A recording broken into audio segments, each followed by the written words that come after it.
그래서 이제 사피엔스였죠, 아마? 사피엔스.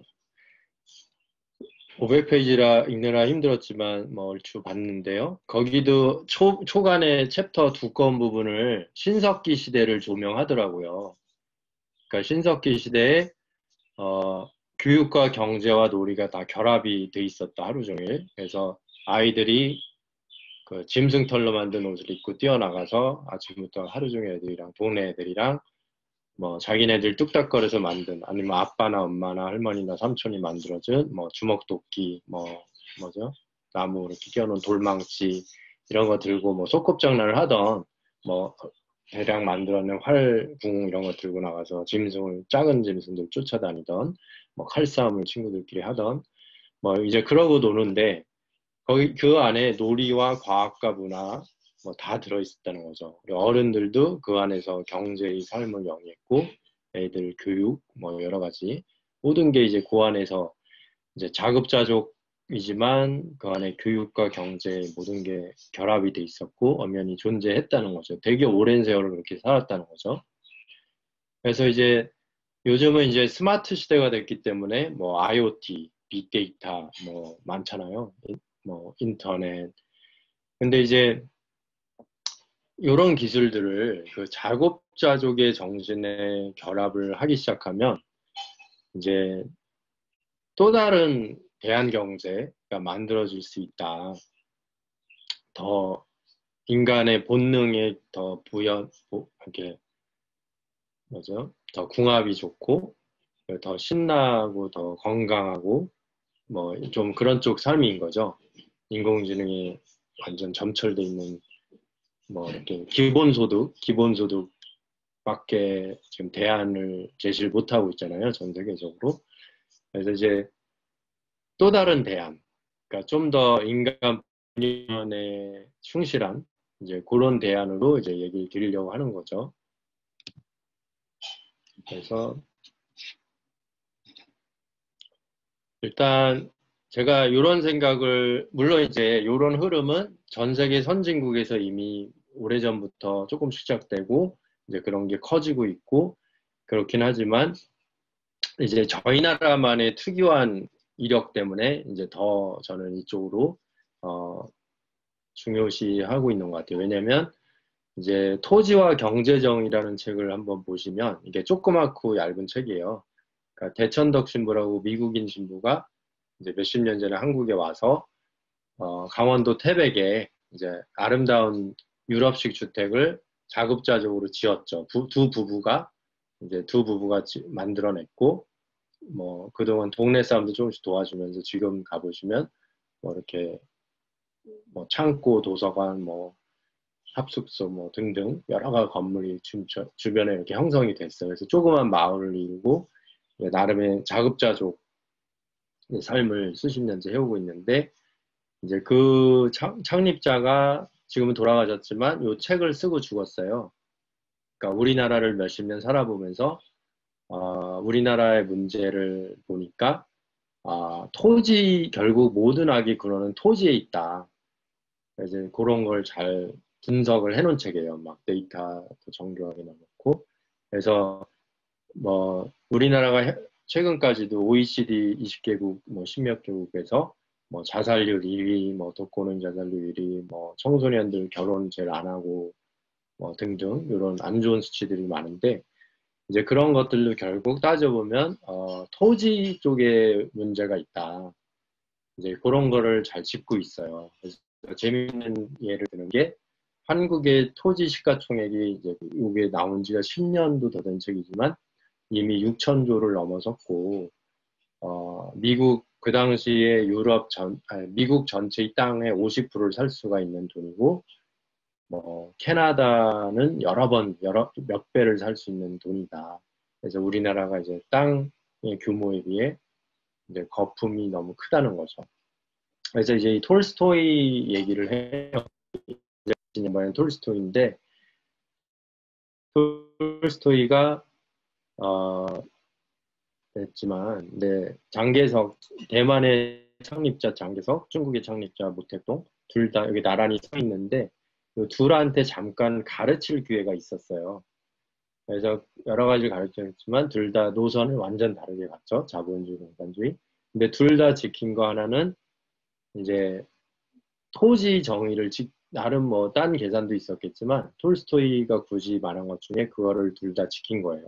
그러니까 토지는 개인 간의 거래를 금지한다. 헌법에. 이제 그렇게 시작을 한 거예요. 나라의 시작을.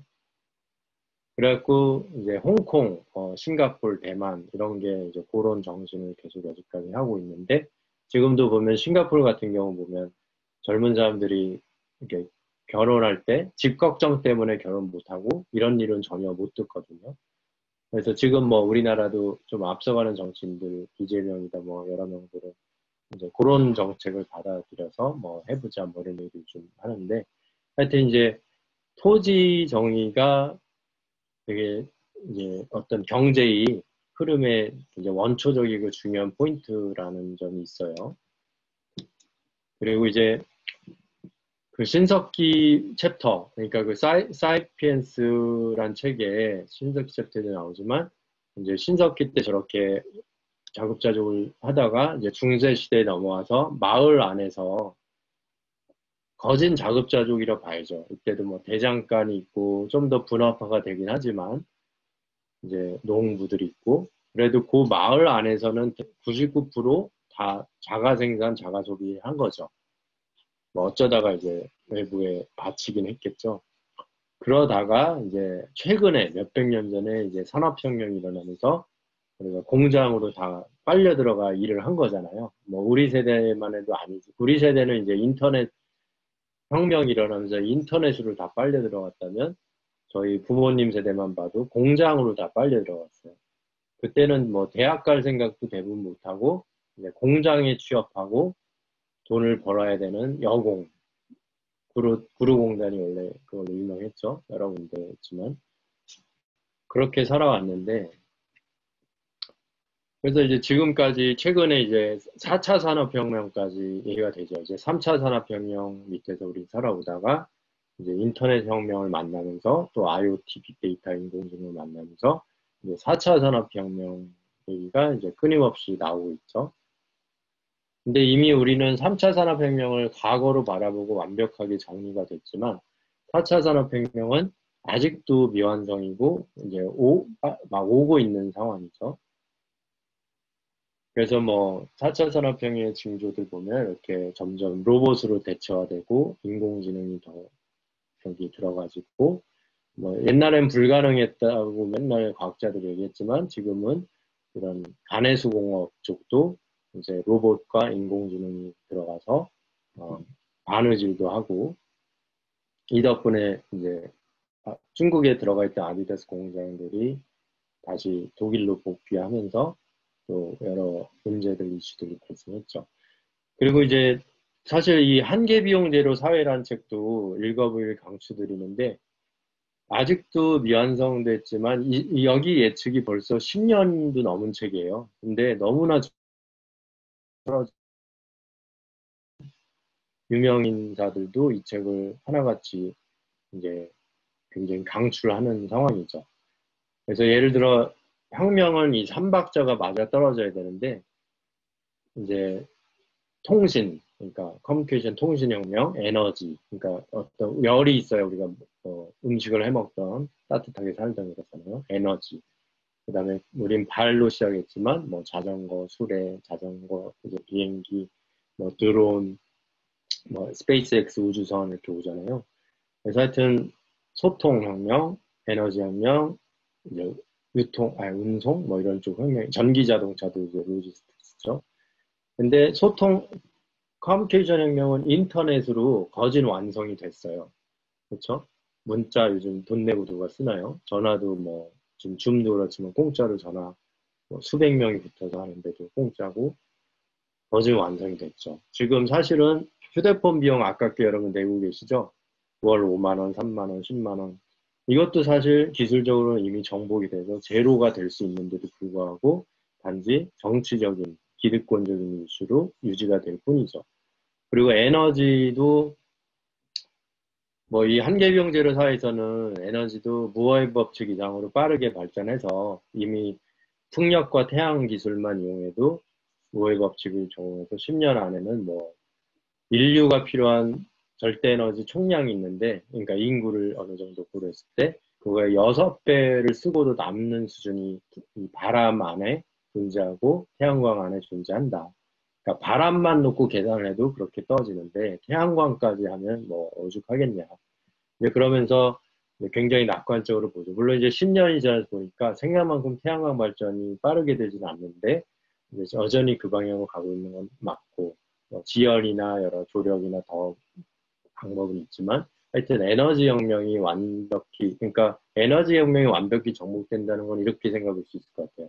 우리 여러분 어머니 아버지나 뭐 여러분이 싱글룸에 사신다면 매일 관리비를 내실 텐데 한마디로 그 관리비가 제로가 되는 거죠. 전기료 제로, 뭐 냉난방비 제로, 뭐 에어컨, 뭐 냉장고, PC 암만 써도 충전을 암만 해도 돈이 청구가 안 되는 세상이 되는 거죠.